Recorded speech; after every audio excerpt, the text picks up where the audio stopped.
Assalamualaikum warahmatullahi wabarakatuh. Kami dari kelompok 4 akan menerangkan tentang perencanaan bisnis dan pengembangan pemasaran. Pengertian perencanaan pemasaran. Rencana pemasaran merupakan ide awal suatu bisnis. Ini merupakan suatu bentuk umum dari sebuah keterkaitan proses tata kelola dengan arah tujuan untuk mengembangkan strategi bisnis dalam memperoleh pencapaian yang maksimal. Dalam menerapkan suatu strategi pemasaran, tentunya sistem kelolanya diambil secara sistematis. Artinya, dalam setiap ketuk palu yang dilakukan, hal itu telah mendapatkan persetujuan dari seluruh elemen yang terlibat di dalamnya, baik secara langsung maupun tidak langsung. Strategi perencanaan pemasaran yang harus dilakukan sebelum melakukan pemasaran itu ada 4. Yang pertama, merek. Merek merupakan suatu kunci dari sebuah produk untuk pengenalan pertama pada konsumen. Yang kedua, harga. Harga biasanya sangat mempengaruhi keinginan konsumen dalam membeli suatu produk atau memakai jasa. Yang ketiga, komunikasi antara penjual dan pembeli. Perencanaan harus membahas mengenai tata cara berkomunikasi yang baik antara pedagang dan pembeli. Dan yang keempat, menentukan segmen pasar. Dalam melihat suatu produk barang atau jasa, sudah harus mengetahui dengan harga sedemikian rupa siapakah sasaran sebagai konsumen produk tersebut.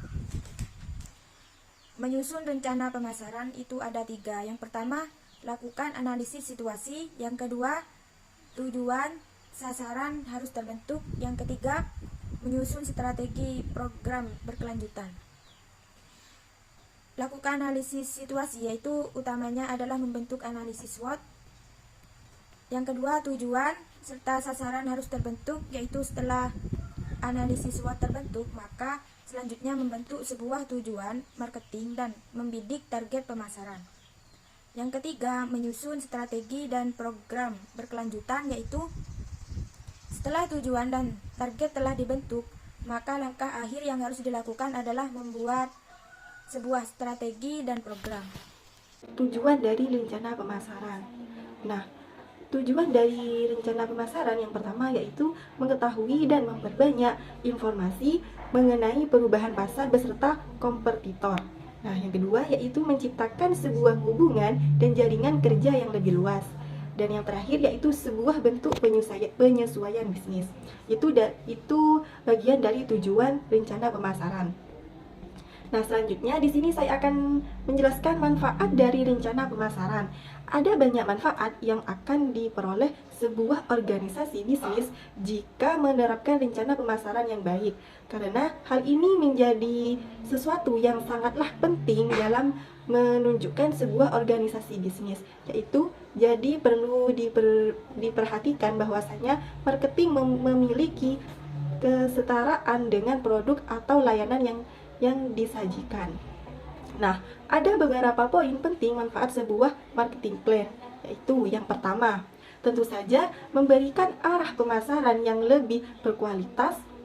Hal yang penting diperhatikan dalam tahap ini adalah memastikan sumber daya organisasi yang tersedia untuk membuat perencanaan berjalan dengan lancar. Yang kedua, buatlah rencana tersebut menjadi sebuah pedoman utama dalam menentukan arah kemana sebuah perusahaan akan berkembang dan berperan sebagai pembatas sebuah perusahaan untuk menghindari resiko dan membantu perkembangan sebuah perusahaan. Itu manfaat-manfaat rencana pemasaran. Nah, selanjutnya yaitu manfaat marketing plan bagi sebuah bisnis. Yang paling utama adalah bahwa marketing plan dapat membentuk karakteristik seseorang manajer untuk memiliki sebuah pemikiran yang lebih sistematis. Selain beberapa manfaat pokok tersebut, ada beberapa keuntungan lainnya bagi sebuah bisnis. Nah, keuntungan tersebut yang pertama yaitu dapat memberikan titik terang tentang siapa dan apa yang akan menjadi target sebuah perusahaan dalam membidik targetnya. Nah, yang kedua, menjadi talking message, artinya marketing plan ini nantinya akan menjadi sebuah produk dengan tujuan yang jelas. Dan yang terakhir, di era modern ini tentunya pemasaran bisa lewat mana saja, baik media sosial maupun media cetak dan lainnya. Perencanaan strategi unit bisnis. Proses perencanaan strategi unit bisnis terdiri dari langkah-langkah sebagai berikut. Yang pertama yaitu misi bisnis, yang kedua analisis SWOT, yang ketiga formulasi tujuan, yang keempat formulasi strategis, dan yang kelima strategi generik Porter. Perencanaan produk, sifat dan isi rencana pemasaran.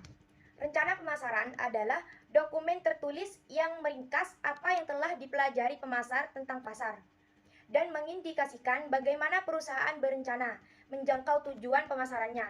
Rencana pemasaran berisi panduan teknis untuk program pemasaran dan alokasi keuangan sepanjang periode perencanaan. Beberapa kriteria rencana pemasaran. Yang pertama yaitu rangkuman eksekutif dan daftar isi, yang kedua analisis situasi, yang ketiga strategi pemasaran, yang keempat proyeksi keuangan, dan yang terakhir kendali implementasi. Baik, itu saja yang dapat kami sampaikan. Kurang lebihnya mohon maaf. Wassalamualaikum warahmatullahi wabarakatuh.